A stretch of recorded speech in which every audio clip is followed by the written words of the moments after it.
and we'll have a matching blog post for online discussions, and it will also be a vehicle for us to communicate about ministry news and coming events. But the best part is that it's absolutely free. There's no charge for this. We simply want to equip you.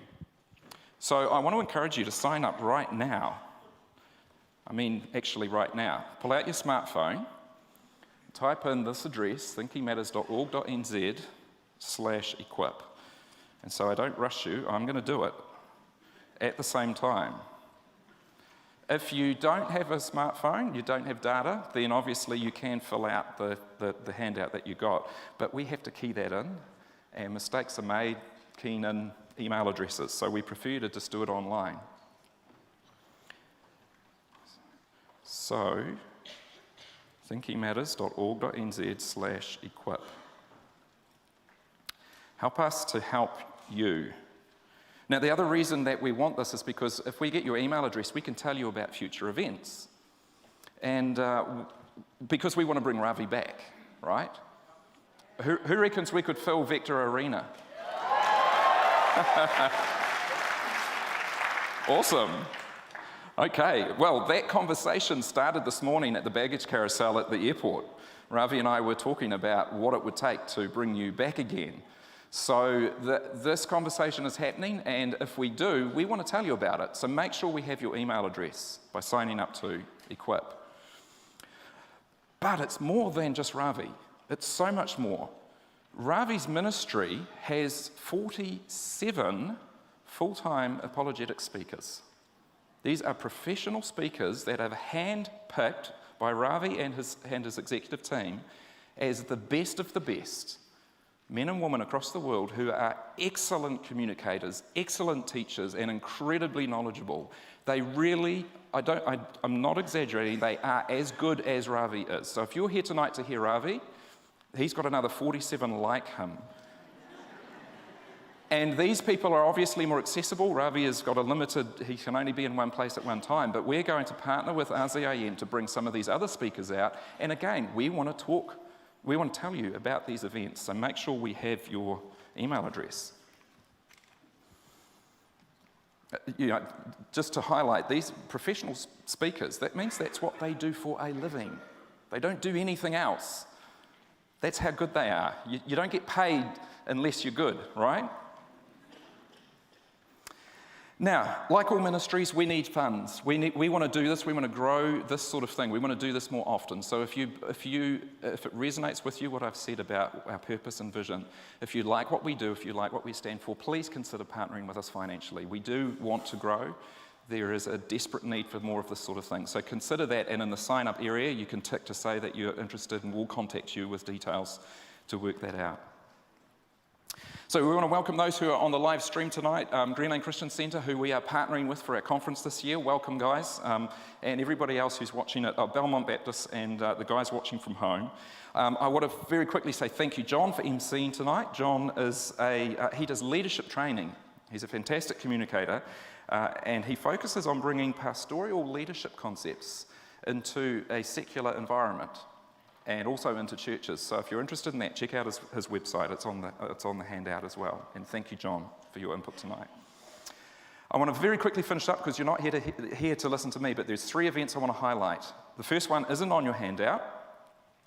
Reasons for Faith is a group run out of Windsor Park Baptist further up on the shore, and they are running something just next week, and this is for university students. Surviving University as a Christian, Deepening Faith and Getting Connected on the University Campus. So if that interests you, we've got flyers on our resource desk, so that's not on the handout tonight. Make sure you pick up a flyer so you can hear more about that, and it's next weekend up at Windsor Park Baptist.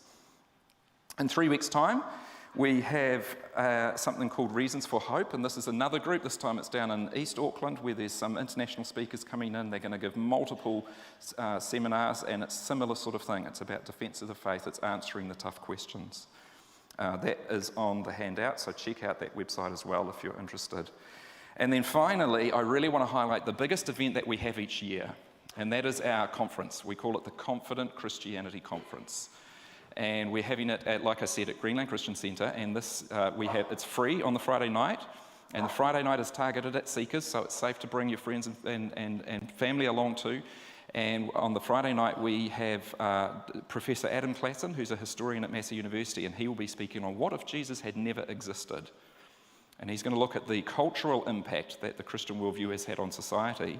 And then we're going to get personal. Our second keynote speaker is Dan Patterson, who is one of the 47 that you have selected. And he is a young guy based out of Australia who's an exceptional communicator. And he's going to bring it down and say, so why does it matter? So Adam's going to say, what if Jesus had never existed? And then Dan's going to talk about why does it matter. That's the Friday night. It's completely free. So try and come along to that. And of course, the next day we have 15 other speakers giving lots and lots of training. So, now, the pricing. Tonight only, we are going to have a super early bird price. Okay? We're going to put this up on tomorrow morning when I wake up. I'm going to take this price down. So if you want to come to our conference, that's the Saturday, the Friday night's free. Go to thinkingmatters.org.nz/conference and get your tickets tonight, and you'll get $20 off. So worth checking that out. Thank you. I will hand it back to you, John.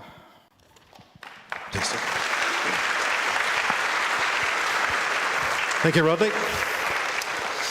I was just intrigued by that, actually, because Rodney offered me the ticket for $35. Well, I'm not a student or a youth.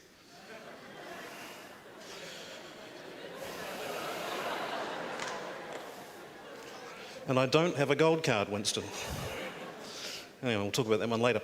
Our first speaker tonight, I've had the privilege of interviewing on a number of occasions. I've managed to glean from ideas from around what it's like to build great leadership and great community. As the former CEO of the Warehouse, Mark was the father of 12,000 people. He has the largest collection of red shirts known to man. You know, he's one of the few people who can articulate their faith so succinctly and so wonderfully.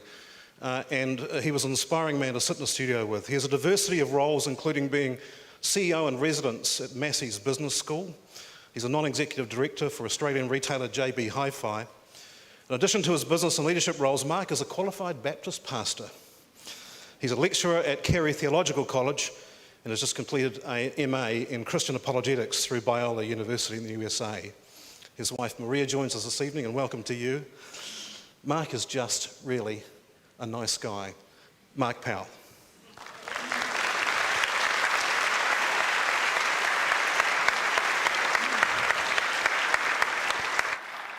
I'm going to have to have a word with Maria about these 12,000 people I've sired. But I'm in trouble. It's great to be here, and it was very kind of John right at the beginning to say that you've come along to hear me and Ravi.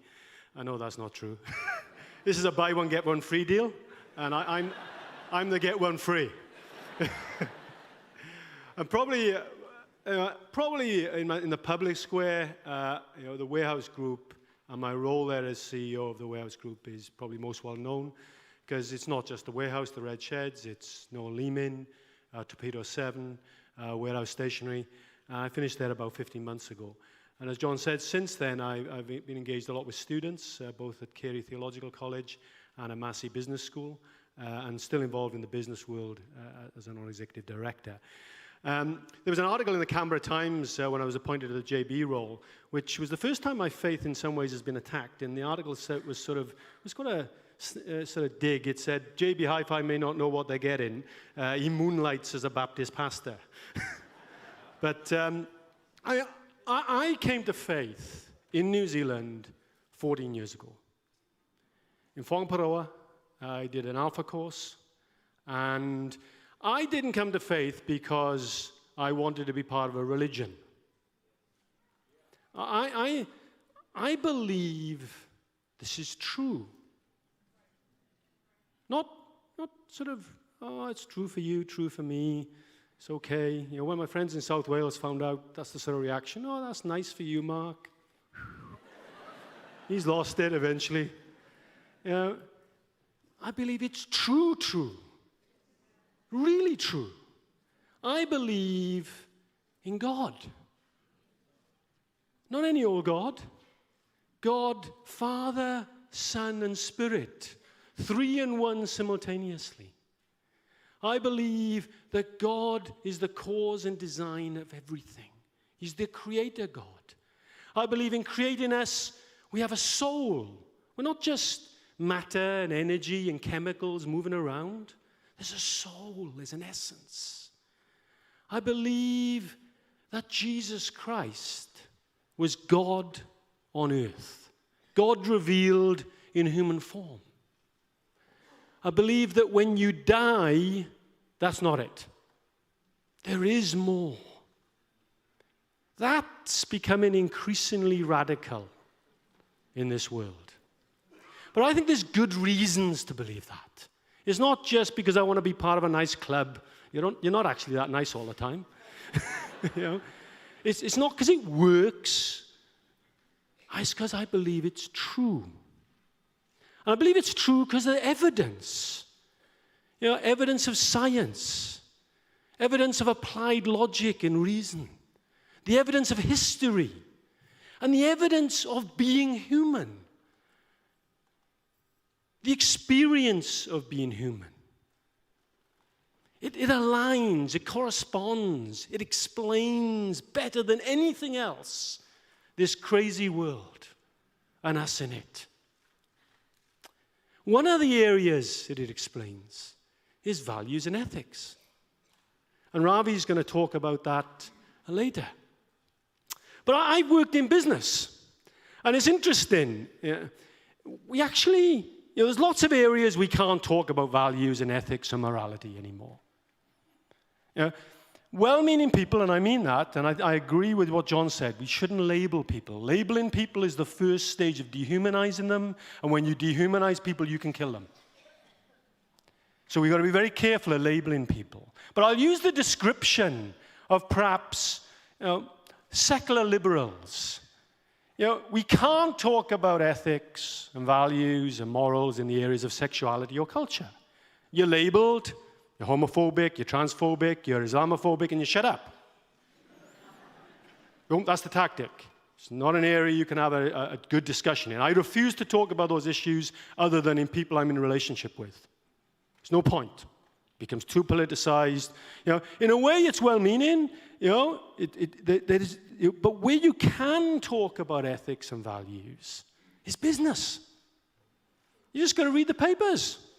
In business and leadership, you put a group of people in a room and you ask them, what's good leadership look like? And you'll get honest, integrity, do what you say you do, treat people as you want to be treated. They all go up on the whiteboard. We've all been in those workshops. It just pours out virtues and values. And when people are talking about business, the words, that's unfair, that's unjust, that's wrong, even that business is evil, pour out these moral judgments, these ethical judgments. They're in the paper every day. It's an area we can talk about this topic. When I was CEO at the Warehouse Group, 12,000 people, a number of things I did there got into the press. The fact I commented on my CEO salary and said, well, yeah, I think it is worth talking about. Somehow got a lot in the press. The fact we raised the pay of all our team considerably got in the press. What we did for the community and the work that it still does in the community was in the press. What we did in terms of introducing domestic violence support was in the press. The money raised at the supplier dinner, $750,000, one of the biggest dinners in New Zealand in that sort, was in the press. And I was praised. I don't say that for any adulation. It was the right thing. But look at the language I'm using, the right thing. And so in this arena of business, I think we've got a fruitful ground. And I think there's two questions that arises for me out of this. The first one is just what are we talking about? We use this language all the time. It flows all the time. But what on earth are moral principles? What are ethical principles? What are values? Just what are they? It's the first question. The second question, is business, and I'm often asked this by Christians actually, is business something where you can be ethical, where you should even work as a CEO? Or is it evil? So I'm going to just quickly talk to those two questions. Firstly, what the heck are ethical principles and moral principles? Have you ever thought about that? I think people throw them out there. That's unjust. That's unfair. That's not right. And they just throw it out there. That's shameful. And they just get thrown out. But I think very few people stop to think, what are we talking about? Now, I'm a Christian. I have a very straightforward answer. I believe that ethical principles, moral principles are real, really real. They are immaterial realities that are grounded in the character of God. And they have a power of obligation. There's an oughtness, a shouldness. The language just pours. You ought to do that. You oughtn't to do that. You should do that. You shouldn't do that. Where does obligation come from? I believe they're a reality grounded in a person. You're not obligated to a piece of plastic. Obligation is to another person. And moral obligation, the oughtness, the shouldness, flows because there is a moral, ethical lawgiver. I think it's actually one of the biggest, and there might be some here, many here who aren't believers even. Think about it. It's actually one of the biggest things that points to the reality of God. Many other things, cumulatively, that support that, but it points to the reality of God. The alternatives, what are they? Well, there's two main alternatives. The first alternative is what I'd call the classic atheistic, materialist, philosophical, naturalist worldview. Richard Dawkins, some of you will have heard of. Yeah, that sort of worldview that says we're all just matter and energy. The universe just happened. Matter and energy came into existence in space and time, all of a sudden just so. Life came from that matter just so. And somehow consciousness evolved, and somehow in that consciousness, moral principles, they're sort of like an evolutionary mechanism. They're a social construct, and they've probably been passed on in our genes. There's a problem with that. That means they're not really real. There is no obligation. The problem is, in that worldview, Hitler did nothing wrong. All he did was lose the war. If we can get enough people like us to argue that something is right and we win, might makes right. So the guards at the concentration camps who were put on trial and said, we were just following orders, they should have been acquitted. When they were killing gypsies, Jews, homosexuals, made them non-people, they weren't doing anything wrong. They were doing what their society said. That's where that worldview leads. It doesn't stack up with our deep personal moral intuitions. That some things are right or wrong, fair or unfair, just or unjust, in all places, at all times. Even if I'm the last person in the world saying that. And then the other worldview that's prevalent is relativism. Relativism just says, well, it's true for you, it's true for you, true for me is true for me. There is no real truth, we can't know. And we certainly can't criticize. You know, this tolerant intolerance that we've ended up with. I was with a group of young kids, they were Christian kids. And I said, what if you were going through the jungles of Papua New Guinea and you found a tribe that just enjoys torturing babies for fun? Could you tell them it was wrong? These were 18-year-old Christian kids. They gagged. You know, like when you eat a banana and you haven't had any water? They couldn't answer. That is the cultural influence of moral relativism. Because you can't criticize cultures. You certainly can't bring up anything to do with sexuality or identity.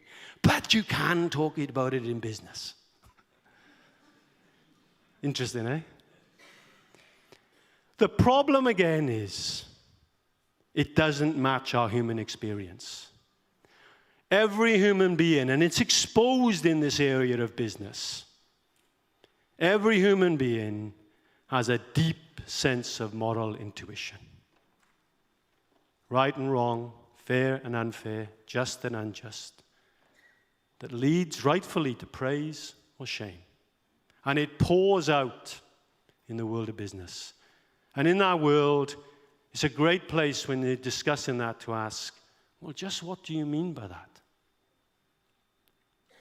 And ultimately, it points to God. Points to God. Grounded in God and grounded in our obligation to Him. That's the first question. The second question was, what about business? I've had some students, when I've talked to them, and some particularly Christians, because business involves money, and it gets really edgy. How can you be a CEO in business? How can you be in that area of the public square? I strongly believe that business is a great place for humanity to flourish. Humans flourish creatively, using their skills and everything. But we're in a fallen world. We're in a fallen world, and that often isn't the case. But it is a wonderful space. Good businesses need good societies need good businesses. I've often talked with groups, and I'll say that. I'll say, well, governments haven't got any money. All they've got is taxes on business profits, taxes on people employed in business, which you pay, and taxes on goods and services sold by business, and debt, which we've got to pay one day. On the other hand, when I'm talking to a business audience, I'll say businesses need good societies. We need infrastructure. We need roads. We need bridges. We need telecommunications. We need all these things that is there for the greater good. We need no corruption. We need the rule of law. Good businesses need good societies need good businesses. Can there be corruption? Yes. There's a seduction of money and status and position. But that's why the topic Ravi is going to talk about is so important. We don't need more laws. We know lots of laws don't work, guys, if you're Christians. We always find a way around them. We don't need more laws. We don't need more compliance. We need a revival of values and ethics. We need better leaders. We need better people. Thank you.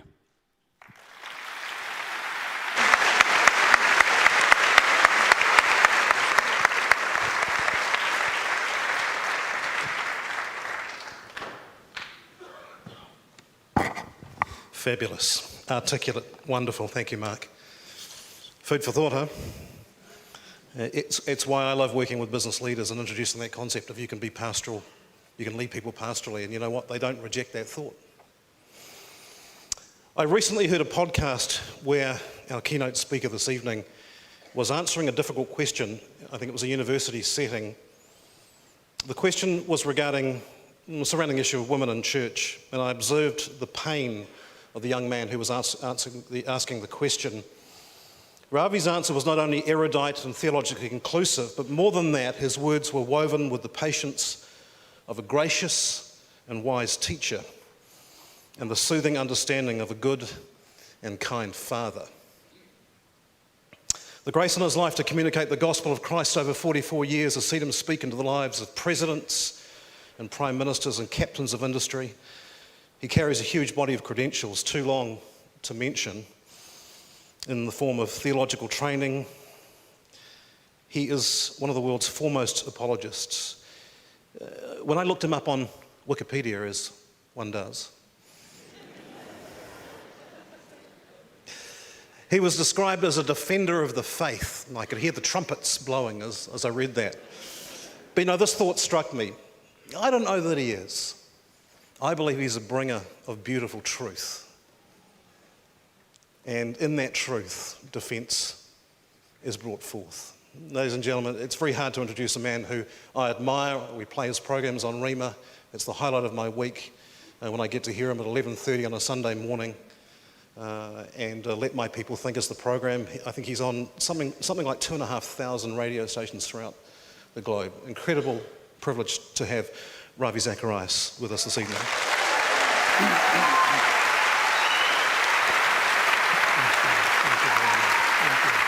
Thank you so much for having me. Thank you. Thank you. Please be seated. Thank you. Thank you. Thank you very much. Thank you.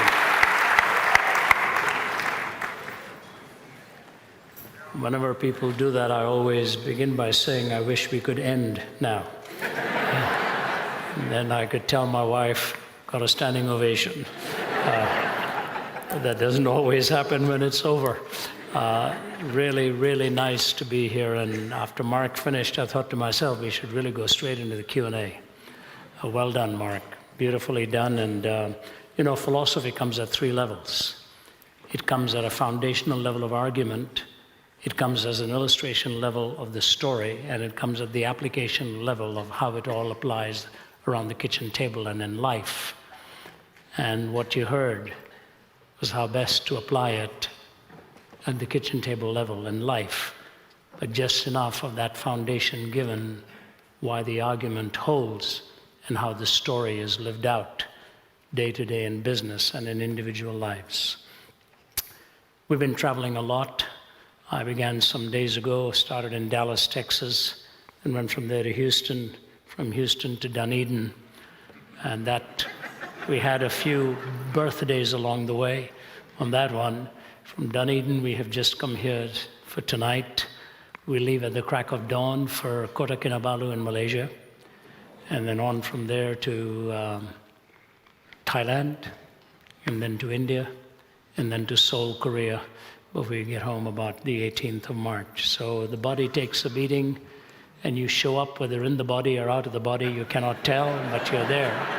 And my voice took a beating, but it's gradually recovering. That Manuka honey is extraordinary. It's amazing, it's amazing. It's extraordinary both for the throat and for the wallet. Especially if you believe everything you say about the numbers out there. But it's great to have had that. My wife asked me yesterday, how are you doing? I said, I don't know whether it's honey or what, but I'm doing better. And the voice is regaining. So thank you.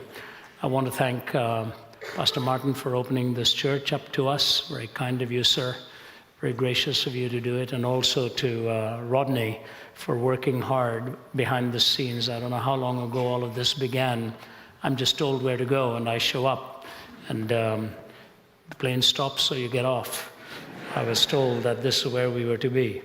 But New Zealand's been one of my favorite countries. Wonderful, wonderful to come here. So beautiful. Some of my dearest friends on earth are right from here in Auckland. In fact, one of them is here tonight. I've known him for about 50 years now, and it's just wonderful to look forward to a cup of coffee at the end of the evening. We knew him well as a family friend. Bruce Robinson is here, just a wonderful dear buddy of mine. You can lead a very busy life, and what really matters at the sunset years are the loves and the friendships and the family that you have treasured and enjoyed. So it's wonderful to be here, albeit for a few short hours. And to add more beauty to it all, the 2 cricket teams are staying in the same hotel we are. So that took a lot of sacrifice for me to come. I saw some of the Indian cricketers in there. I don't know what they were doing, probably scouting or whatever. I wanted to go and give them a few tips, but they didn't take it. The question before us, the whole question of ethics. Let me start off with a funny story. You may have heard me tell it. This Indian guy is in a plane, and he's sitting next to Einstein. Now you know the imagination is running riot. So he looks at Einstein, and Einstein says to him, we've got a long journey. It's going to be a long flight. Why don't we play a game as we go? So the man says to Einstein, what's the game you want to play? He says, let's play a question of questions. I'll ask you a question, and if you can't answer it, you pay me $50. The other guy said, you're Einstein. He said, yeah, but it's okay. We'll level the playing field. Then you ask me a question. If I can't answer it, I'll pay you $500. So if you can't answer it, you pay me $50. If I can't answer it, I'll pay you $500. The guy said, for an Indian, that's very appealing. He said, okay, we'll do it. So he goes to town. So he told Einstein, you go first, since you proposed it. So Einstein said, I'll make it simple. How far is the moon from the earth? And the Indian, most Indians are engineers. So he said, you know what? I know the answer, but I don't know if I can give it exactly the way you're looking for it. So here's $50. Paid him $50. Einstein said, your question. He said, Mr. Einstein, what walks up the mountain with 3 legs and comes down with 4 legs? Einstein said, what? So what goes up the mountain with 3 legs and comes down with 4 legs? So Einstein started to think of his studies in entomology and all that stuff. and dipped into his pocket and gave him $500. So I looked at the Indian and said, before I ask you my next question, what does go up the mountain with 3 legs and come down with 4 legs? And the Indian gave him $50.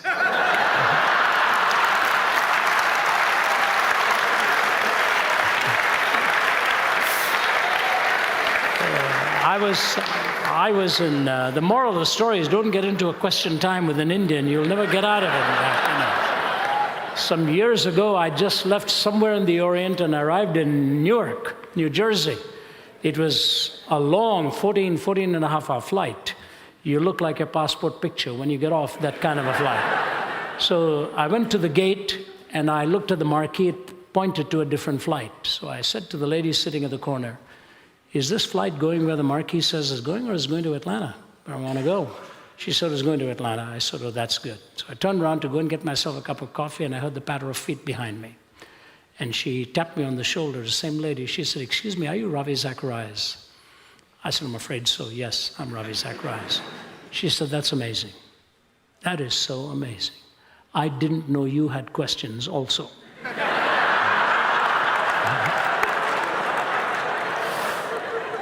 I promise you, I didn't make this up. It sounds like something you would make up, you know. Questions. We're all haunted by questions. Right from the time we toddle around with the baggage around us, we're asking why, who, what, when, where. Even when we don't understand the clock, we say, when are you coming back? We understand very little about so many things, and we actually think we know a lot about everything. Before my father passed away, and it's a long story, my dad and I didn't have a good relationship in my youth, and he had every reason to be very angry with me many of the times. But before he died, he asked me to take him to the hospital. He had a premonition that he was not going to come through that surgery. And I lived 75 miles away in Niagara Falls, Ontario. My dad was in Toronto. And all of my brothers and sisters were in Toronto, 10 to 15 minutes away from him. But he phoned me to ask me if he'd come and take him. I said, Dad, it'll take me at least an hour and a half if I leave right now. You better get to the hospital right away. Call Ajit, he'll take you, my older brother. He said, no, I want you to come. So I drove. And as I was driving him to the hospital, I realized why he'd asked me for that. And one of the main things he wanted to say to me was to apologize for the hard years in my youth, where he'd roughed me up pretty bad. But then the fascinating thing about what he said to me was, he said, you know, son, I always thought I knew so much. Always thought I knew so much. And when I looked at your life, I thought you were going to be a total disaster. I was just trying to shame you into reality. I didn't see what your Heavenly Father saw. And I just want to say I'm sorry. We think we're all mistakes. You do it, I do it. We think we know so much.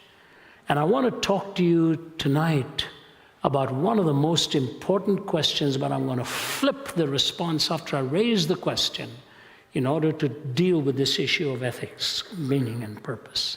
C.S. Lewis said when a ship goes on to the high seas, it has to answer 3 questions. Number 1, how to keep from sinking. Number 2, how to keep from bumping into other ships. The first issue deals with personal ethics. The second deals with social ethics. How to keep from sinking, how to keep from bumping into other ships. He said, but then comes the most important question. Why is it out there in the first place? Why is the ship on the high seas in the first place? He said, that is essential ethics. That gives you the essence from which you derive the personal and the social ethics. And the truth of the matter is, when you go across the history of philosophical thought, whether you move from rationalism to empiricism, to existentialism, to postmodernism, many of those isms made one fundamental blunder.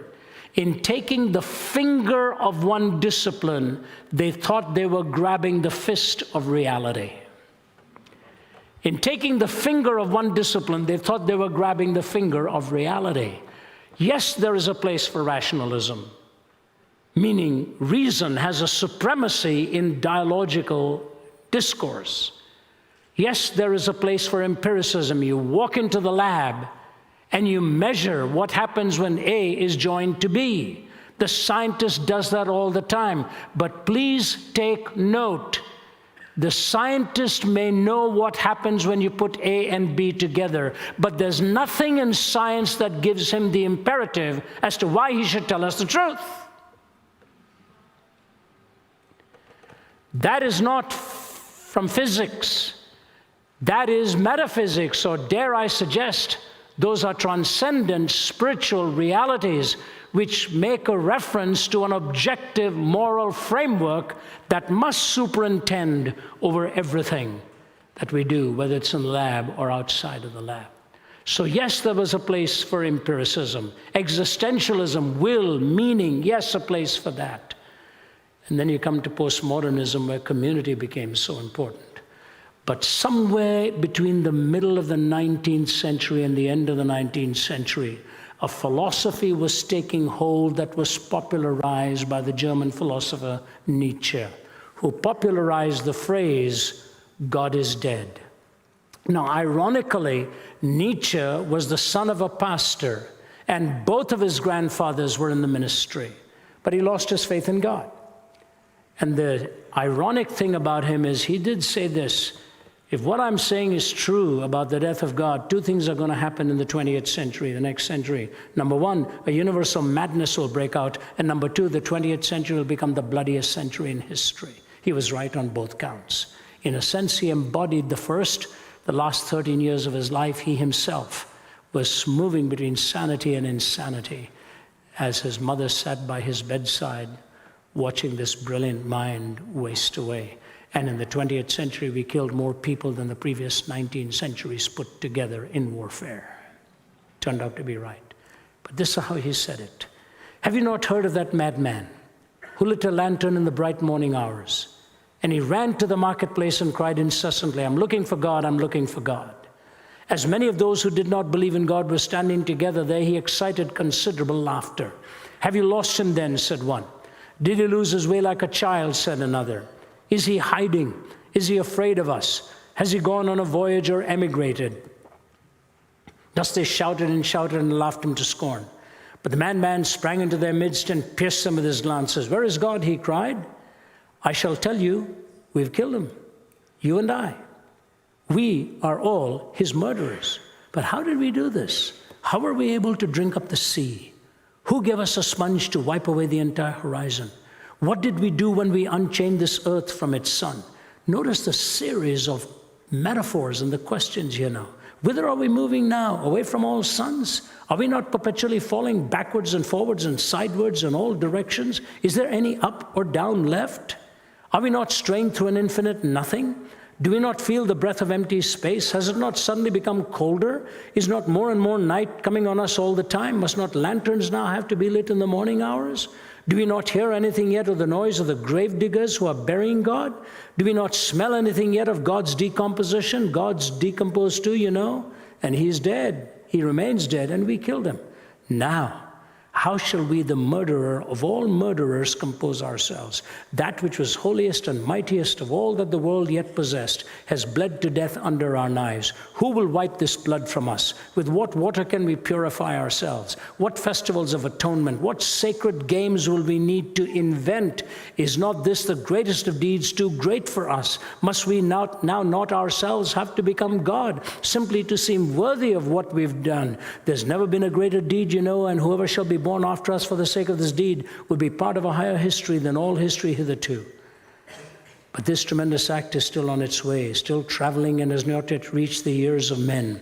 Lightning and thunder require time. The light of the stars require time. Deeds require time, even after they are done.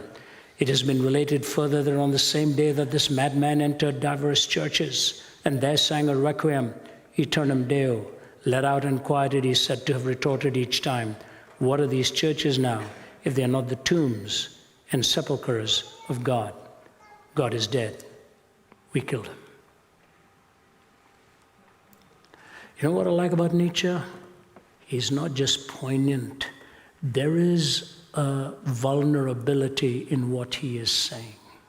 Who gave us a sponge to wipe away the horizon? Is there any up or down left? Have you noticed in politics it's only right and left? There's never an up and a down? Oh, he's a right-winger. He's a left-winger. We never ever talk about an up and a down, and as Mark has well said, because that would be considered almost lunatic, and yet what we've really done is demonstrated the lunacy of how we live without an up and a down, without a transcendent moral point of reference. And so 4 things happen. I will mention the first 2 quickly, and then briefly, a little more than briefly, and the last 2 I will keep very brief. The first is this: if God is dead, what will become the point of reference for moral reasoning? Where do we turn to? I know philosophers have tried to. There was one guy in Dunedin who said he could actually come up with a superior moral immorality with secularism. How ludicrous. Why? How does he know it's superior? If there's no point of reference, how is it superior? It's his point of self-referencing maxims. That's all it is, platitudes. Why is my ethic any better than your ethic? What audacity for me to say that I have a superior ethic to yours. Try telling that to some people who are willing to lop your head off if you actually believe that. The fact of the matter is, philosophers have struggled and struggled with this issue, and I want to read just 1 or 2 statements from staunch atheistic philosophers. Here's Kai Nielsen, the prolific atheist from the University of Calgary in Alberta. Here's what he says: we have not been able to show that reason actually requires a moral point of view. Oh, that really rational persons, unhoodwinked by myth or ideology, need not be individual egoists or classical amoralists. Reason doesn't decide here. The picture I have painted for you is not a pleasant one. Reflection on this depresses me deeply. Pure practical reason, even with a good knowledge of the facts, will not take you to morality. Bertrand Russell says this: you know what? I somehow cannot live as though ethical values were simply a matter of my personal taste. And so I just say to you, I find my own views incredible. I do not know the solution. Prolific atheistic philosopher Richard Rorty: if moral imperatives are not commanded by God's will, and if they are not in some sense absolute, then what ought to be is a matter simply of what men and women decide should be for themselves. There is no other source of judgment. These are atheistic philosophers. This depresses me, says Kai Nielsen. There is no rationally compelling reason for me to be moral. And you know what? That was the very rationale behind the Hitlerian onslaught in the Third Reich. He took the writings of Nietzsche, Adolf Hitler did, and personally presented Nietzsche's writings to Stalin and Mussolini. What did Stalin do? He was a seminary student preparing for the ministry. I heard these stories personally from the mouth of Malcolm Muggeridge when we spent an afternoon together. Followed it up and footnoted it. Paul Johnson, the historian, also tells these 2 major stories. Number 1 is this. You know, he gave up his belief in God. In fact, he was such a threat to what potentially could happen with his own demagoguery that even Lenin became fearful of where Stalin was going to take the country. He was not a big guy. Stalin was not even his real name. It was a nickname, being a man of steel. 2 illustrations I want to give to you that I shared at the Center for Geopolitical Strategy in Moscow as the faculty members were in pin-drop silence as I gave it to them. All along, they'd been fighting me with their atheistic worldview. So I said, I want to tell you 2 stories. One of them was on site. Told one of them in the whole setting, one of them in the private setting. I had to be very careful how we narrated this. One was this. A diplomat came to Stalin one day and said to him, how do you expect your people to follow you while you're torturing them like this?" Stalin didn't answer her. He asked for a live chicken to be brought to him. They brought him a live chicken. He clutched it and started to defeather the bird. And it tried to break free. He wouldn't let it go till he had completely denuded it. Then he took that denuded body of the chicken and put it down, picked up a piece of bread and walked away about 5 paces. And the chicken hobbled over towards him and nuzzled between his trouser legs. He bent down with the bread in his hand and started to peck away at the bread. He said, "Do you have your answer, ma'am? I've tortured this chicken. It'll follow me for food the rest of its life. People are like that chicken. You torture them and they will follow you for food the rest of their lives." And he killed 15 million of them. Stalin told me he personally interviewed Svetlana. Muggeridge told me that when Stalin was dying, his daughter, Svetlana, was by the bedside and told Muggeridge this story, and in a BBC narrative, he told it. So she's standing by her father's bedside, and he's hallucinating, saying wolves were coming to attack him. But the last physical act he did was to half sit up in bed, clench his fist at the heavens one more time, put his head back on the pillow, and he was gone. The last physical energy he expended with a clenched fist against God.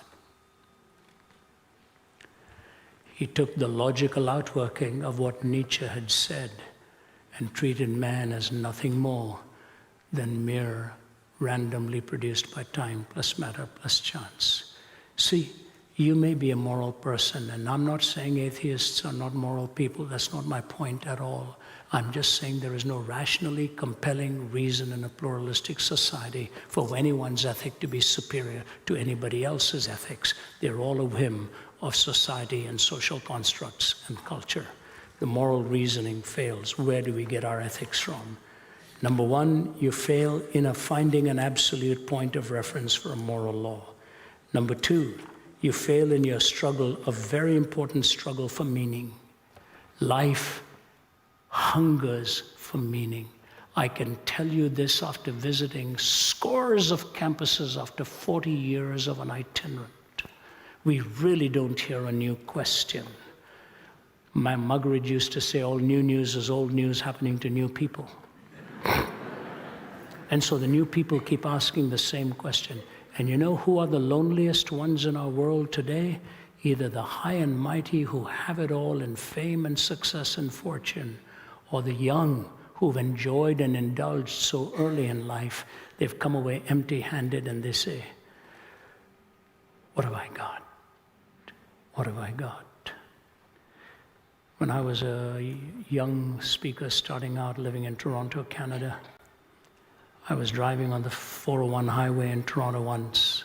It was a cold, wintry, snowy night, and on the side of the highway, there was a boy just relatively swaggering on his legs. I thought, what is he doing on a snow-drifting night on the highway? He's going to get crushed.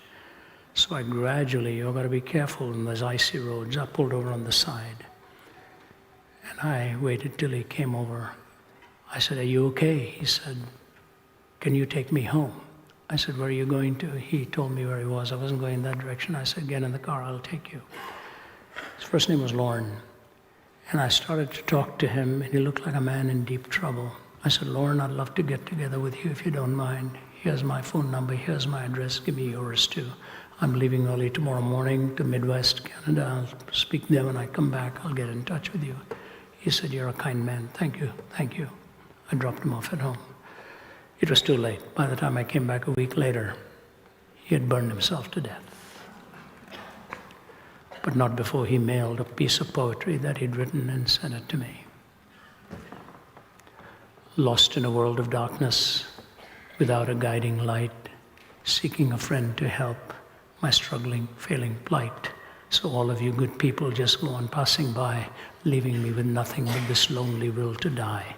For somewhere in this lonely world of sorrow and of woe, there's a place for me to hide, but where, I do not know. For no matter where I go, I never will escape the devil's reaching, clutching hands or the drink of fermented grape. So maybe out of my grief and anguish, some poor wandering boy will see and build his own life pure and good and free. He become a slave to his habits. I've met young men, and remember my colleagues who travel with me will tell you, whenever I tell them my story of trying to kill myself at the age of 17 and how I came to know Christ on a bed of suicide, there's always somebody in the audience who stands in line and tells me, you know what, I'm struggling with it. I'm struggling with the same thing.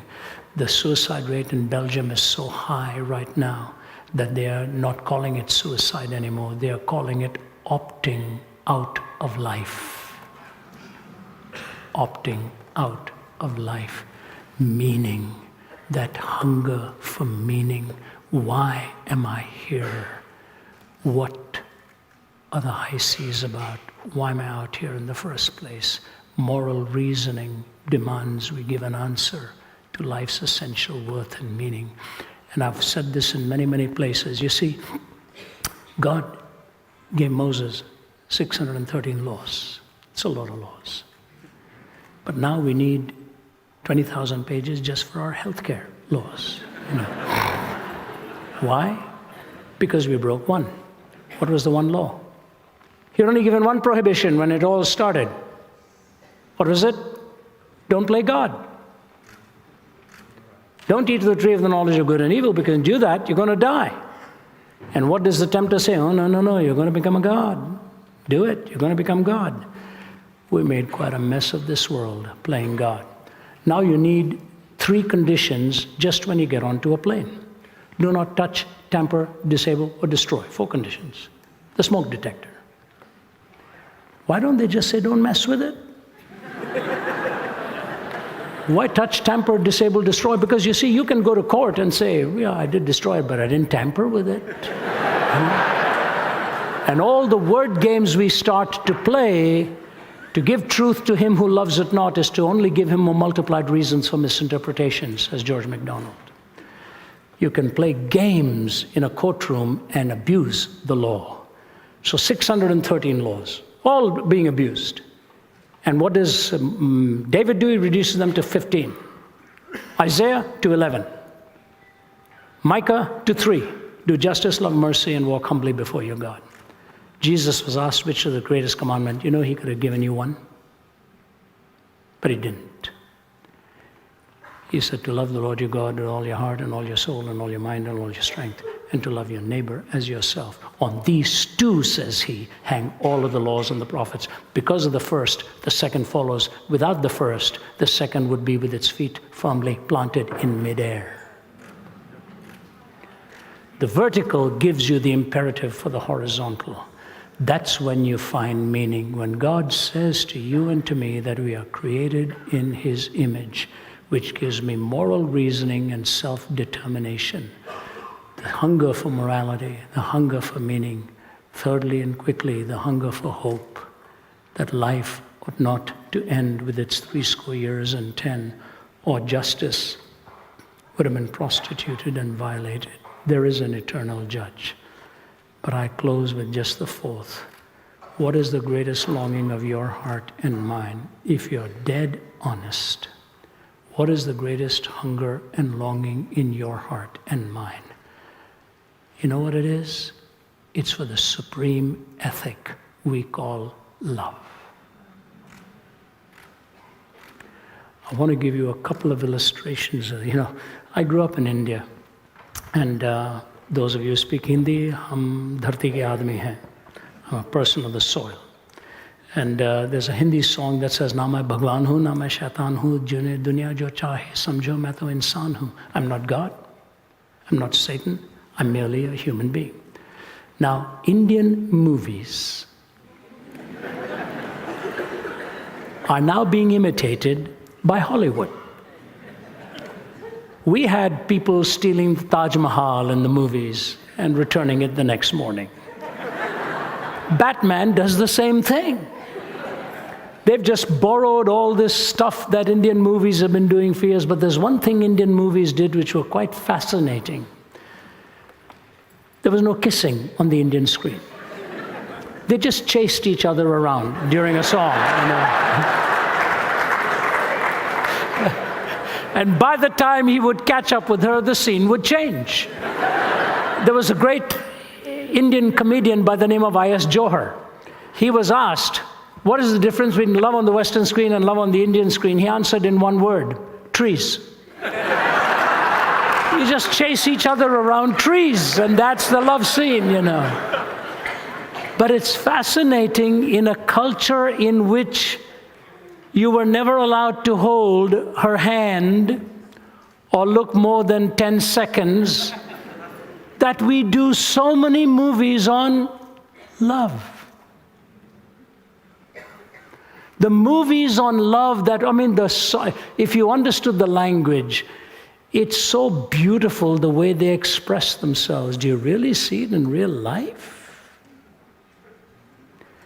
My brother-in-law, Sundar Krishnan, is a Hindu convert, nuclear physicist turned pastor. Some of you may know his name. Brilliant expositor, married to my sister. His father was dying in his 85th year. And at the bed, he called his wife beside him. And in the Tamil term, he called her his sweetheart.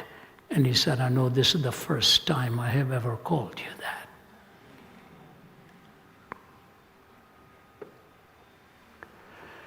We long for it. The cultural constraints sometimes handcuff us. My little grandson, Jude, he's an amazing little boy. A corporal once said to Winston Churchill, "Sir, have I ever told you about my grandchildren?" Churchill said, "No, and I want you to know how much I appreciate it." So I don't want to tell you too much about grandchildren. But my grandson, Jude, he's quite a character. He's 5 years old. He sits around the table and he'll talk up a storm. One day he looked at me and he said, "Papa, what is the meaning of sophomoric?" I said, "What?" I said to my daughter, "Where does he pick up all these words? Sophomoric?" I sounded sophomoric trying to define it for him. But here's the little guy. He thinks so deeply, he will shock you with the things he will say to you. When he was 3.5, my daughter Naomi is a wee little gal, beautiful gal. She'd lost her car keys and running around the house couldn't find it. Slapped her forehead and said, "I must be losing my mind." And Jude came and stood in front of her. He said, "Mommy, whatever you do, please don't ever lose your heart, because I'm in there." 3.5-year-old boy. Who taught him that? Who taught him that? 3.5 years old. My father-in-law died at the age of 85. He was an engineer with Shell all his life. One of the finest men I ever knew, Lindsay Reynolds. Had 4 daughters. The biggest grilling I ever took in my life was when I asked him for permission to marry his daughter. The questions he asked me, I thought, my goodness, I thought pre-med was tough. When he was diagnosed with a tumor in his kidney, from diagnosis to death, it was 4 months. He was 85, and he shriveled down to a bag of bones. Bruce was in the audience, knew him well. While he was wasting away, he couldn't speak anymore, and he was silent for days. I flew out to have some meetings. I told my wife, I said, "Honey, I'll be back 3 days. I hope your dad can hang in there. He's really not saying anything anymore." So I flew back. When I arrived, she said, "You missed it. He died just a couple hours ago." She said, "Ravi, I've never seen anything like it in my life." He'd been silent, and his eyes opened. And he looked towards the ceiling, and he said this, "That's amazing. That's just amazing," as he looked to the heavens. And then he looked at his wife of 60 plus years and he said, "Jean, I love you." And he was gone. He honored 2 of the greatest trusts, his love for God, whom he was going to see. "For eye has not seen, ear has not heard, neither has entered into the heart of man the things which God has prepared for them that love him." And he honored his earthly commitment of loving his spouse. In this world without God, where are we going to find our definition for love if we don't go to agape, For God so loved the world that he gave. For God so loved the world that he sent his Son. But God commendeth his love towards us in that while we were yet sinners, Christ died for us. The love of Christ on the cross with the arms outstretched that says, Father, forgive them, for they don't know what they're doing, is the most unique concept of coherence of God's creation, the incarnation, the transformation, and the consummation that he brings in your life and mine.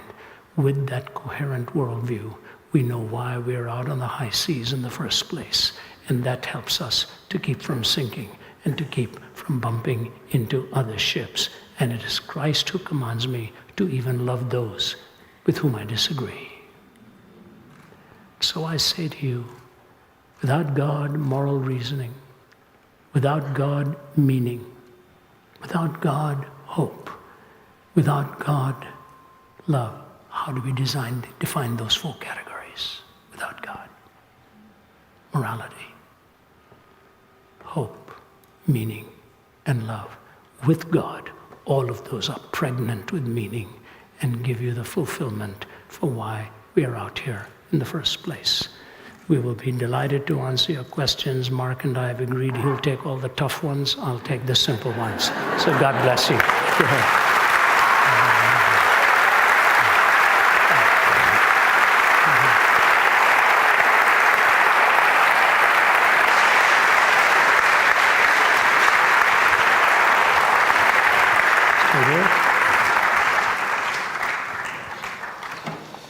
Goodness me. If I could have got any closer to the edge of my seat, I would have fallen on my knees on the floor. That was fabulous. Thank you so much. Being in the presence of wisdom is an awesome thing. Graciously, Ravi has agreed to answer questions, and the way that's going to work is simply Rodney is going to greet you at the microphone stand, and he will listen to your question, then we'll direct the questions to Ravi or to Mark.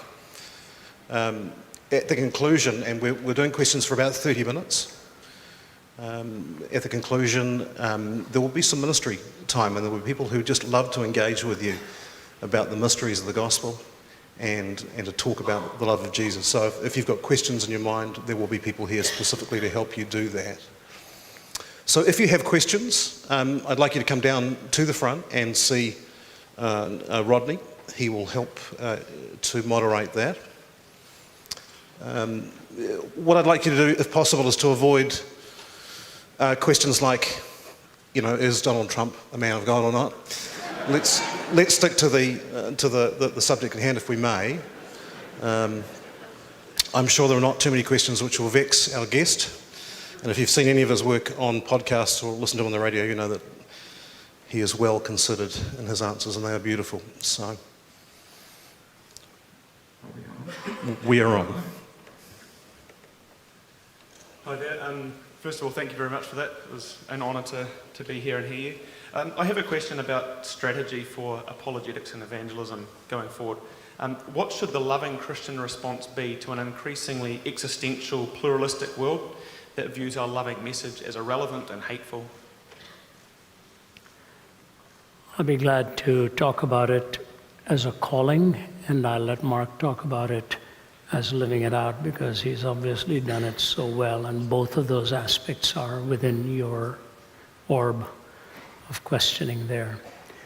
When you go into it in the way, say, our team does, and we've got nearly 50 of them, as we were told earlier, in 15 countries on every continent. If you're doing anything as a calling and as a profession, you have to put in the hard work. There is no doubt about it. In fact, most of our younger ones, and Rodney was very kind in saying they were as good as what I represented. That was very kindly stated. They're better. They are better. They are doing things at their younger age that I was never able to do. And they have caught on so well what the DNA is of 1 Peter 3:15 and 16, to always be prepared to give a reason for the hope and an answer to one who asks of you, and to do that with gentleness and respect. We are living in a world of a graduate level skepticism, all right? And you cannot set a tepid Christianity beside a scorching paganism. You have to do your homework. You have to study hard. Most of the younger ones are having done for them what I wish somebody could have done for me when I was younger. We are getting them all the way through their PhDs at very prestigious universities. Why? Because it opens a lot of doors for them, and they need to get into the academic arena. But the most important thing is that they don't get intoxicated with the letters against their name, but that they have a humble heart and a servant spirit. When Jesus was asked to describe the kingdom, he didn't take a scholar, he took a child and said, if you don't become like one of these, neither will you enter into the kingdom. So humility with capacity to learn and build and understand. So professionally, our pastors are going to need more and more rigorous training, and it's hard. Being a pastor is one of the most difficult things in the world, or an educator, wherever you are. So in a calling, go the distance. Do your best. Work hard. That is only one level. Not every one of us is called to do that. And so I'll let Mark deal with how you deal with this in a day-to-day level, and I'm sure he has given that a lot of thought too. I think it's a great question. Apologetics is often seen as argumentation, and New Zealanders don't like conflict. I've been here 14 years, and I've learned the hard way that's true at times. But they do enjoy conversation, and I think conversational apologetics, where you're relaxed, is important, and especially in a New Zealand context. You know, there's a guy called Greg Kukel who does good stuff, and he talks about knowledge, character, and wisdom. You do need a bit of knowledge, but you don't need to know everything. In fact, the best knowledge sometimes is having good questions, and I find that being on boards of organizations. You know, bad directors spout what they know rather than ask good questions of the executive, because good questions make people think. So some of the best thing you can do in conversation is just ask good questions. Well, why would you believe that? You know, what's your reasons for that? Rather than feel you've got to have all the answers. Character, you know, again, is the humility to not feel that pressure, you've got to be right, etc. Character is actually, you know, you can't profess to be one thing and then be this screaming, nasty person, because people are not going to listen to you either in conversation. And the wisdom is, you know, I think wisdom is constantly both hands, and I think the message in this is truth and love. Truth and love. Your motive is not to be right and win arguments. Your motive is out of love, wanting to bring truth into a situation. And there's two equal and opposite errors, I think, in the public square, and that is the error of privatizing your faith, you know, and being almost frightened to even mention it. And the other error is to be the weird Christian in the workplace who's just screaming at people. You know, in the middle, you can have truth and love. So putting those together, you know, knowledge, wisdom, and character, I think, is to think through. You do have to do some hard work, but don't be intimidated. And often, you know, the arguments and the underlying principles on so many worldviews are not anything to be scared of. And have that confidence to just ask questions, because when you just ask a few questions, the walls often come tumbling down. Can I underscore one thing that Mark just said there, because it was a very important point he made. Questioning your questioner does two things. It opens them up within their own assumptions, and it determines the entry point of the discussion. And I always tell my team, remember that behind every question is a questioner. So you're not there. My mother used to say, once you've cut off a person's nose, there's no point in giving them a rose to smell. You know, you're not there to decimate the person. You're there to really win them. And Jesus always questioned his questioner. Good master, what should I do to attain eternal life? You and I would have had the answer in 4 points. Jesus said to him, why are you calling me good? There's none good but God. So are you calling me God? And if you're calling me God, will you listen to me? Or if you're not calling me God, are you telling me you can be good without God? See, he's immediately opened the person up within their own assumptions. So learn to ask good questions and respect the questioner. That's very, very key. Yeah.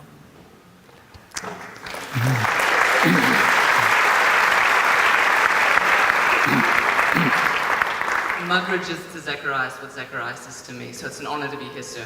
I work for a senior member of government and as an advisor, and I'm just wondering, with regards to the conversation today, how do you engage with ethics and morality when you disagree with policy and you need to do a good job, you need to support your boss, but it's foundational, it's nation-changing. Wow. Yeah, you're right. My condolences to you. That's very, very tough. That's very, very tough. The thing is this. I put it this way, if you don't mind me standing, it's easier on my back. We think, in America, for example, I hear this again and again and again. We are a culture of laws. We're a country of laws. We are built upon laws. So they keep talking about laws as the root from which this tree called America sprung. The trunk is politics. Law builds that trunk up, and the branches are culture. Okay?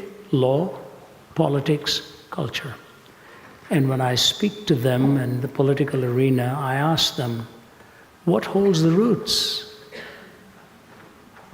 The roots don't hold themselves. They need a strong moral soil that holds the roots. The challenge in politics today is such a difficult one because of a pluralistic culture. When I spoke to the African presidents in Maputo, Mozambique. I'm from Mozambique. Are you really? Well, the only time I'd been there, and President Obasanjo of Nigeria had hosted it. We had Kofi Annan there at the table, and right in front of me was Muammar Gaddafi some years ago, and they asked me to speak on finding answers in that continent. And one of the presidents, whom I won't name, was walking back with me after I finished. He said, Mr. Zacharias, our cumulative wisdom is unable to meet the daunting challenges of our time. Our cumulative wisdom is unable to meet the daunting challenges of our time. So my answer to you is this: you will never win it all, but you must try to go for the deepest convictions that you carry to help change society. And the deepest conviction has to be answered with one question: does essence define existence, or does existence define essence? The existentialist said, existence defines essence, and we saw what happened to the existentialistic world. But when you go to essential ethics, and who you are should determine how you live, build that conviction within your boss's heart, gently, line upon line, precept upon precept, and let him watch your life. Even if he doesn't take everything you say, the day you come to part ways, he will probably look at you and say, I respect you for the man you are and what you have actually stood for. And so I start off with this. We will never change our world with politics. Politicians will come and go. But one head of police, I want to be careful here, in one of the countries not far from here, was speaking to me when I was speaking to civic leaders. He was sitting 2 away from me at the table. He said, Mr. Zacharias, I have 18,000 law enforcement men and women working under me. He said, next weekend is Father's Day. He said, in one section of our city, that is the most dreaded day of the year for the young people, because 90% of those young people in that area of the city don't know who their father is. If we don't rebuild our homes and our families, there's no hope for the future. We have to start with raising our young and building our young. Voice your opinion, give it, even if you disagree. He will see it in your life. My dad was a politician. And the change in his life that came later in life, I would never have believed would have been the change that came upon him. It will happen, and ironically, I have seen it happen in many places. We think it's the pharaohs and the monarchs, but there's the Daniels and the Nehemiahs and the Josephs and the Moses that steer the ship ultimately that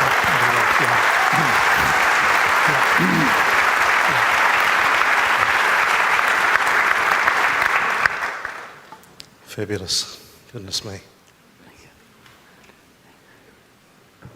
Thanks, Ravi. It's really great to hear you guys tonight. Just a very quick statistic. They say that if a child has been brought up in a Christian home and gone to church most of their life, by the time they reach 16, they've had more than 3,500 to 4,000 hours at church activities. I go around speaking to youth groups and I play the advocate of an atheist and ask them to push back on me. Most youth groups, the young people there will stare at me with a blank stare. My question is this, going on from what Mark said before. How do we reach this next generation with apologetics? I believe it personally has got to start in the home, but I see increasingly youth struggling under the secular worldview and being scared to stick up for their faith.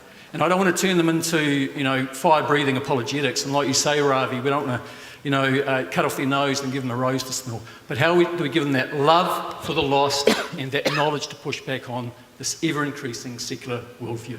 Thank you. Look, there's no easy solution, and everyone can do their bit, and it's not the pastor's job alone. Ministry, mission, church, they're words that get distorted, and we start to think about them as narrow about certain individuals. We're the church.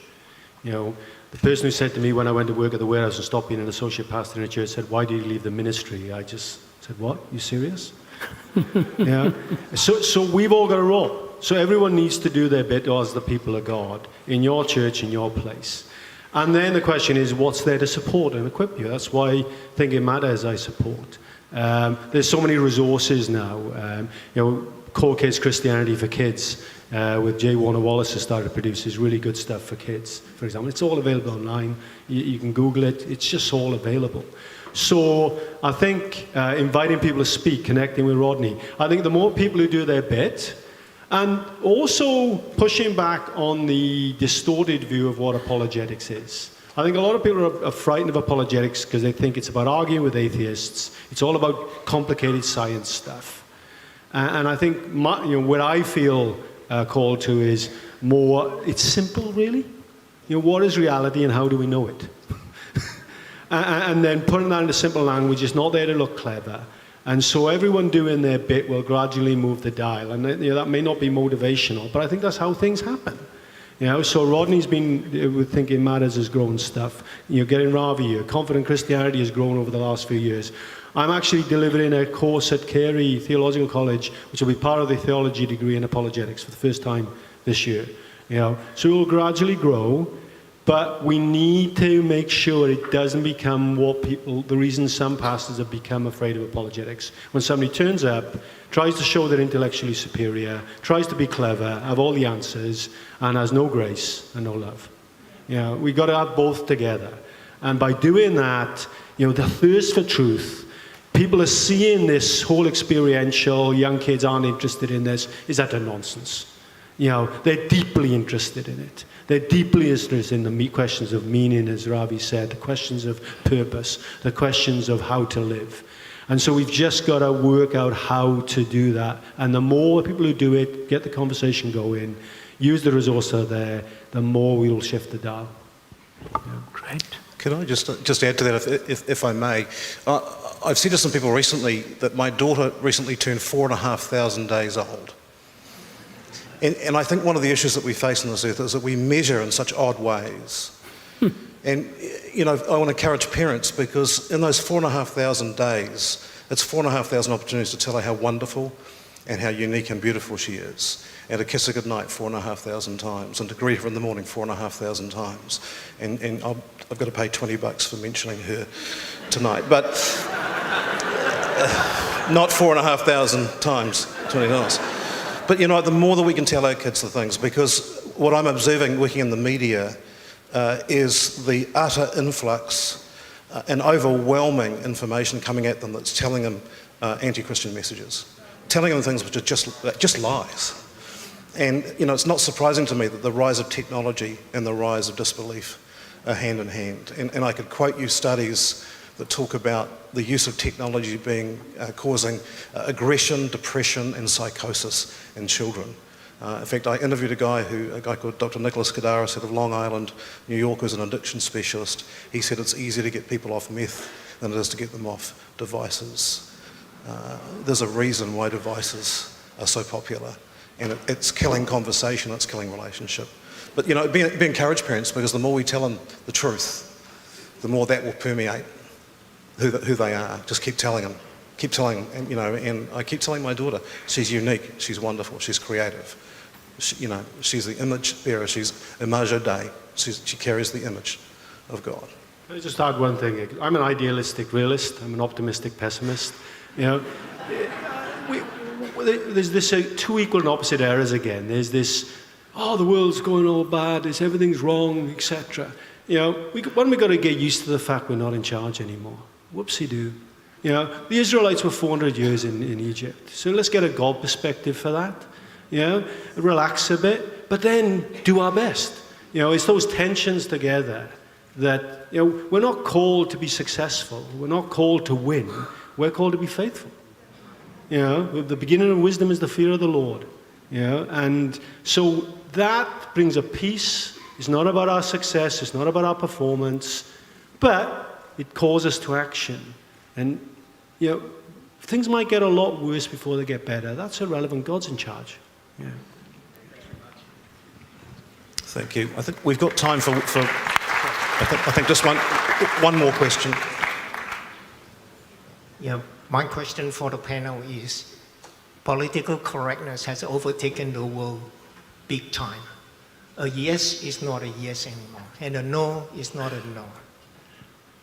And I have always stand up for what is right based on biblical principle, and I get funny looks all around. Just to give you an example, I turned up one morning at my organization where I do some voluntary work, and there was this huge mirror standing in front of my desk. So I guess I got the message. So I wrote a note by Mac Davis. The song goes like this: "Oh Lord, it's hard to be humble. The more I look in the mirror, the better I think I am." So, but we're trying the best as I can. Would you like to comment on this political correctness? It just seems to erode our values and our morals, maybe. Yeah. I appreciate what you're saying. Actually, the erosion of values is what produced political correctness. They had to hang the values somewhere. And once they took it away from the transcendent creator, we had to find some place to plant it. And strangely, we parked it in a place, in a profession that we trust the least. You know, can you imagine calling it politically correct? And if you ask an average person, do you have a great deal of confidence in politics? No. Then why do you call it politically correct? You see, it's the fact that we always use words that we manipulate to suit ourselves. Tolerance, for example. What that really means is, if you don't accept what I believe, you are intolerant. I don't have to accept what you believe. So I always say this when people ask me, and we'll close with this, and I'll even give a challenge after that. See, when we talk about ethics and we talk about culture, Paul Tillich, the famed German theologian, said, religion is the essence of culture, and culture is the dress of religion. Religion is the essence of culture, culture is the dress of religion. So when I'm asked a thorny social question, I always respond to them by saying something like this. I say, I will answer your question, but it could be a trick question you're asking me to try and finish me off. I say, so what I'm asking you is this: what culture do we live in now? There are three types of culture with belief that works itself into ethics: theonomous, heteronymous, autonomous. Theonomous means theos, nomos, God, law. That God's law is in the heart of people, and we live that out. So we call that a theonomous culture. There are very few theonomous cultures now. There are theocratic cultures which dictate for the masses. But theonomous meaning we have the law of God so in our heart that we naturally think in those terms. Once upon a time, we called that natural law. Americans, once upon a time, believed in natural law. We hold these truths to be self-evident. that we are all created equal, endowed by our Creator with inalienable rights. There was natural law that was self-evident, but they don't believe that anymore. So we're not theonomous culture in the West. So what is the next? Heteronymous, where a handful at the top dictated for the masses below. Heteronomy, heteros meaning another, nomos meaning law. Another group dictates it for you. In religious terms, Islam is a heteronymous culture. The mullahs and the sheikhs and all of them dictate it for the masses. In political terms, communism is a heteronymous culture. The few at the top dictate it for the masses below. The West does not go in that route, as generally speaking here. So we are not theonomous, we are not heteronymous. What then is the third option? It's autonomous. Autos meaning self, nomos meaning law. So I'll always say to the questioner, are we an autonomous culture? He would say, yes. I say, my question to you is this. If I answer your question, will you give me the privilege of autonomy, or will you suddenly switch to heteronomy and start condemning me that I'm not in agreement with the view that you hold? And so what I say to you is that political correctness and heteronomy has taken over. And the reason is because we do not ever believe anymore that we are created in God's image and endowed by our Creator with rights. So the reality in the West with political correctness is hanging on to a breaking branch because we have come severed from the roots. Okay. We have time for one more. That's fine. So facts doesn't matter anymore? No, facts are a good question. I don't want to get branched off. If you know that Oxford Dictionary's new word for the 2016, post-truth? Post-truth. That facts don't matter anymore. That's exactly what they say. Now the question is, if this is a post-truth culture and facts don't matter, is the fact that this is called a post-truth culture true? So you can't do away with truth ultimately, but that's three things, by the way, on that. Post-truth means three things. Facts don't matter, my feelings do. Number two, it says that you really can distort it in any way you want, so long as you have a lofty end in mind.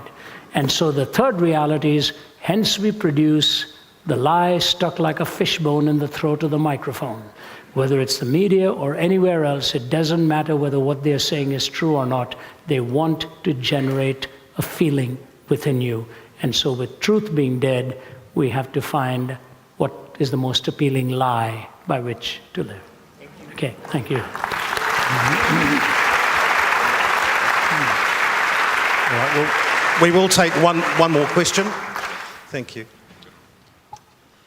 Thank you all for speaking tonight. I'll cherish what you've had to say tonight. It's a simple question, really, but kind of a broad one. Given the ideological context of the 21st century, what does evangelism need to look like for Christians? That's my question. Thank you.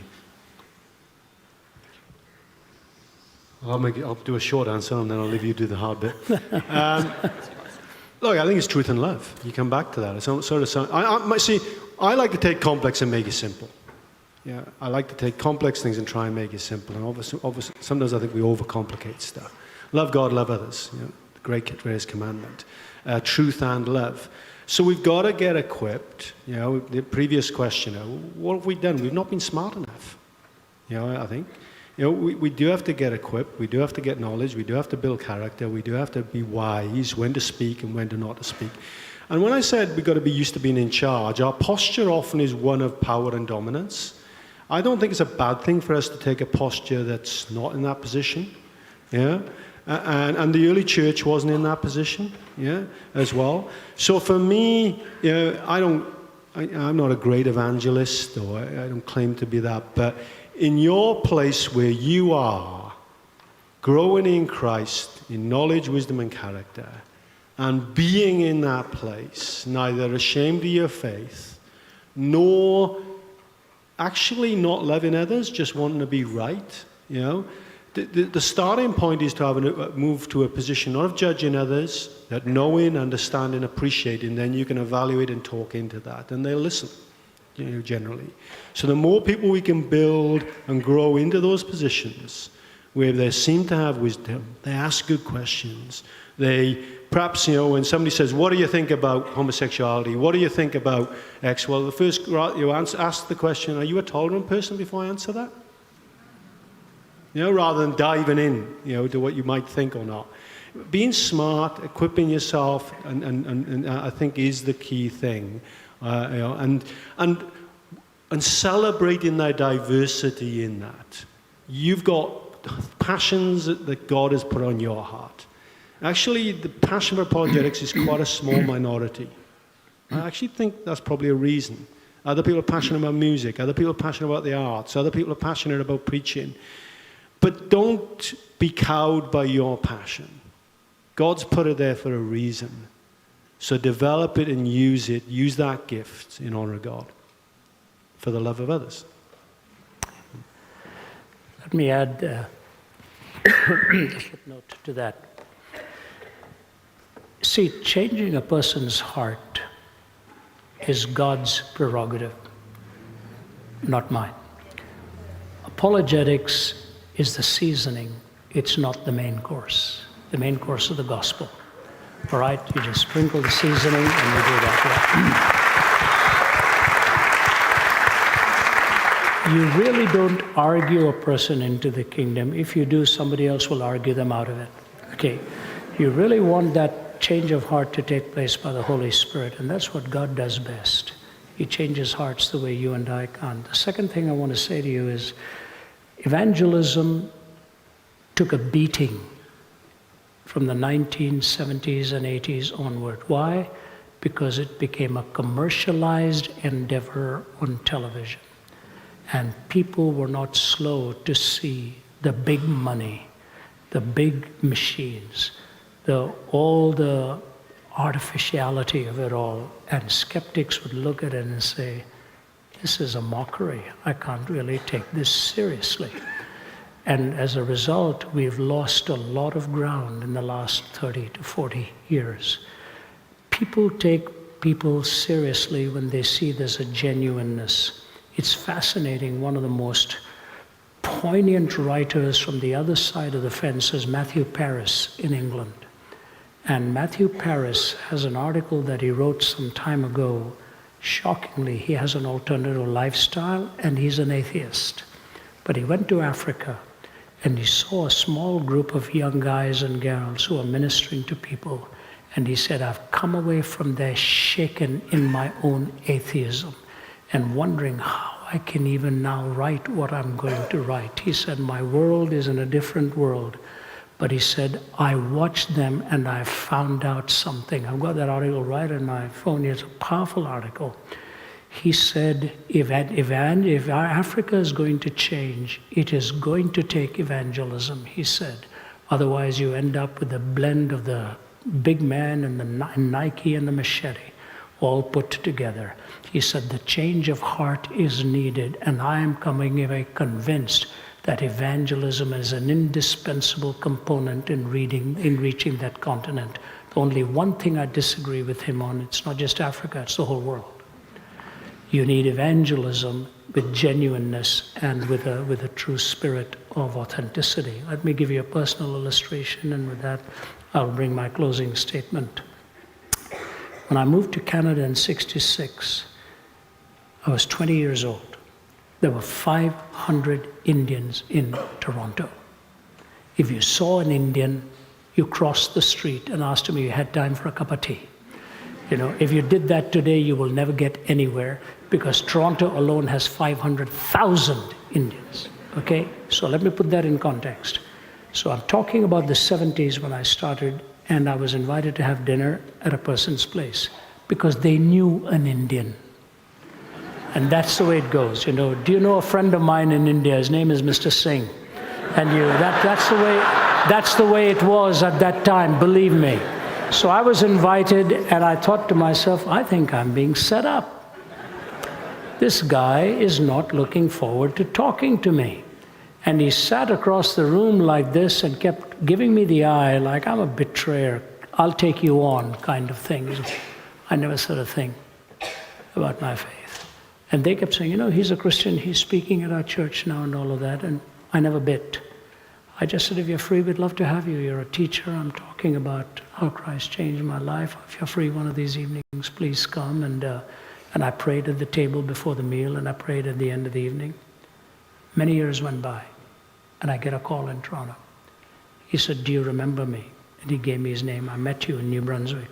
I said, I remember you well. He said, would you please come and pay me a visit? I'm at the Princess Margaret Hospital here in Toronto. As soon as he said that, I knew that was a hospital for cancer. I said, I'll be there. Got into my car and went. He gave me his room number, and I walked into that room, looked at him, and I walked away because it was somebody else. And he called out, Ravi. I opened the door again. I didn't recognize him. He was shrunken to a skeleton. He said, sit on my bed. I want to talk to you. He said, I have become a follower of Jesus Christ, but I'm not going to live beyond this week. I just wanted to thank you for not coming down hard on me many, many years ago and just being who you were with grace and kindness. And I started to cry. I wasn't even that sure all that happened. What meant a lot to him was that I hadn't gone for the jugular, that I didn't grab him by the throat. I was just kind and gracious to him and told him what I believed, and he was welcome to the meetings. He was gone by the end of the week. Never judge the harvest immediately. Sometimes it could be years in the making, and you will never know what made an impact upon the person. But evangelism is going to take on tough hurdles. However, the tough ones, when they are reached, they are the ones who become the Saul to Paul. They are the ones who go into the marketplace unashamedly. So thank you, and be faithful to wherever God has placed you. I'd like to close with a closing statement, but that is this. You know, it's a long distance to come here. It takes us a long while to get here. People ask us, why do you go? I've got a family, I've got grandkids, and I miss them a lot. I really do. I wish so much this was not my calling. I've done it now for over 4 decades. I am more firmly convinced than ever that outside of Jesus Christ, there are no answers to your life. And outside of Jesus Christ, there is no hope for our country, for the future. There will be no possibility of ethics. It'll become a dangerously desperate world. Acharya Vinoba Bhave, a famous Indian thinker, said, in the pre-modern world, violence would be relative. In the modern world, violence would become an absolute. He was right. Violence has become an absolute in our times. So if you don't know Christ, I'm going to say this to you. Will you honestly take the Gospel of John and just read it through, a chapter or 2 at a time, and ask God to speak to you? And if you have wandered away from Him, get right. Get right. Give your life back to Him. There's nothing out there. It'll leave you emptier than when you started. Only in Christ is the perpetual novelty. My colleague here, Sanj Kalra, was a salesman producing tens of millions of dollars for a successful medical device company. He lived for pleasure and every indulgence you can think of till it broke him, nearly broke his marriage, nearly broke his family. He's sitting here with his daughter here tonight, one of his 2 girls. He was on a suicide drive to kill himself. And he drove into the church to talk to the pastor and literally got on his knees and grabbed the pastor's legs and said, I'm not getting out of here till you help me. God transformed him. He gave up his lucrative business career, has joined our team, and his testimony is riveting in telling you how Christ transforms a derelict person and rebuilds marriage and rebuilds the home and helps you win your very kids to the Lord because of the shining difference they have seen in His life. If you don't know Christ, put your life into His hands tonight. If you do know Him but have walked away from Him, pray the prayer of repentance. This is a beautiful crowd. We are honored that you've come here to give us a hearing. We are truly honored. When I saw the crowd outside, my heart sank. I said, what am I going to say? Why are they here? I hope you are here for just one thing, to see what God has to say to you. And if you will just say, God, speak to me, I promise you, if you genuinely mean it, He will make your life more beautiful than you ever imagined. I'm not saying pain-free, I'm not saying trouble-free, but He will build within you the beauty and the purpose for which He created you. And there's only one like you. Nobody else can replicate you. Ask Him to do the miracle in your heart. And I'm going to ask you to bow your heads in prayer with me now.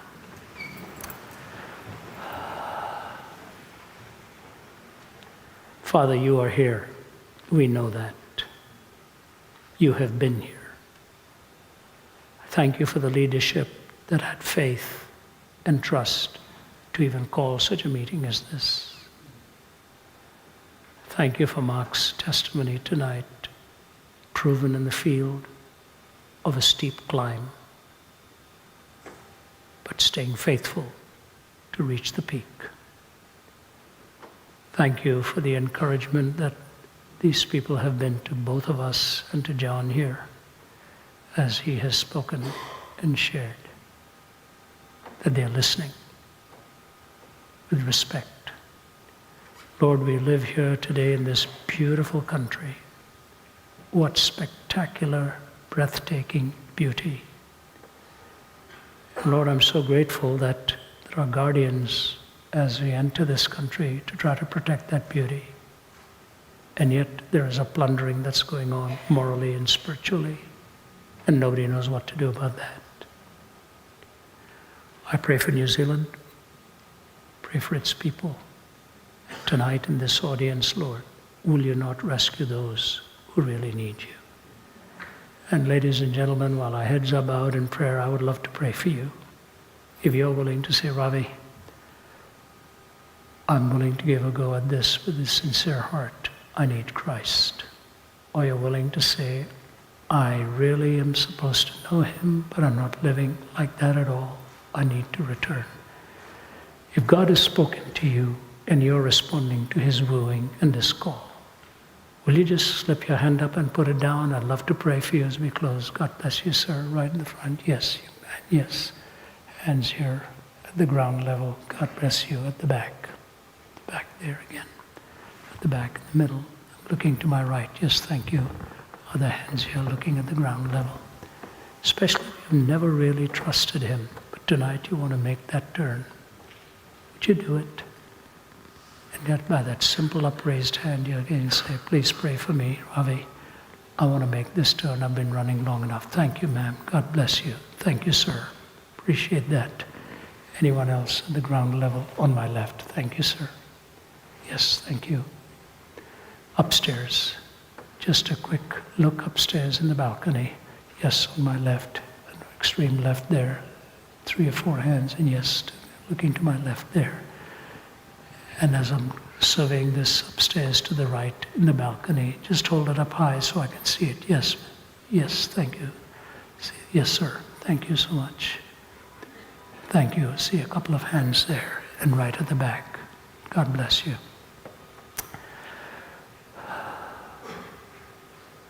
How beautiful the sight of Thee must be. Thy endless wisdom, boundless love, and awesome purity. Prostrate before Thy throne to lie and gaze on Thee. Lord Jesus, forgive us if we repeat Your sacred name 1,000 times a day to tell You we love You. Father, these hands that have gone up, You know the hearts, You know the hunger, You know the pain. I pray that these outstretched hands will signify an outstretched will, calling upon You, and You have said, call upon Me and I will answer you. And You are faithful and just to forgive us our sins when we confess them. We come before You tonight on behalf of the people who have just taken that decision. You know what that decision is. Make it real, and what we've heard tonight to be truly true. in keeping with reality. Transform the hearts. Let it be a new beginning. And if people leave here without knowing you but need to know you, follow them like the hound of heaven. And even by their bedside, speak to them so that that'll be corrected. Let your benediction rest upon all of us. Thank you for giving us such a lovely evening and a delightful theme to talk about what is true, good, and beautiful. You, Lord Jesus, embody that in fullness. We ask your benediction and pray your presence to go with us. In Jesus' name, amen. I'll tell John to deal. If you can give him instructions on what to do.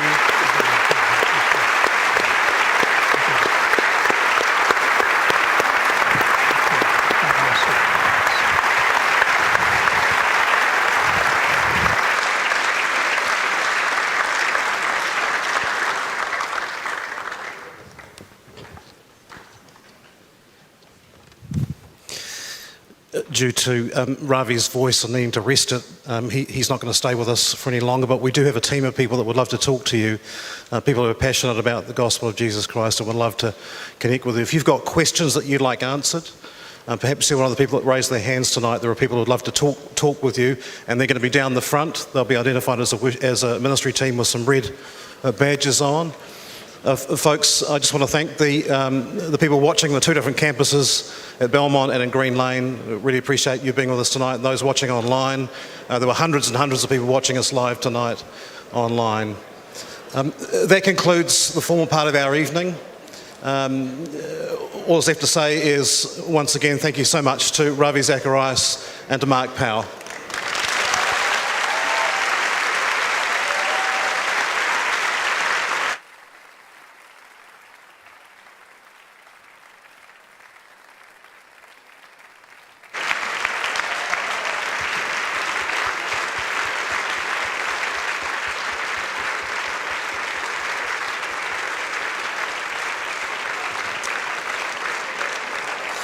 And again, a big, just a thank you to the team here at Harbourside for their graciousness and for putting on the staff to do this event this evening. Thank you so much. Please go to the website, Thinking Matters, and engage with us there.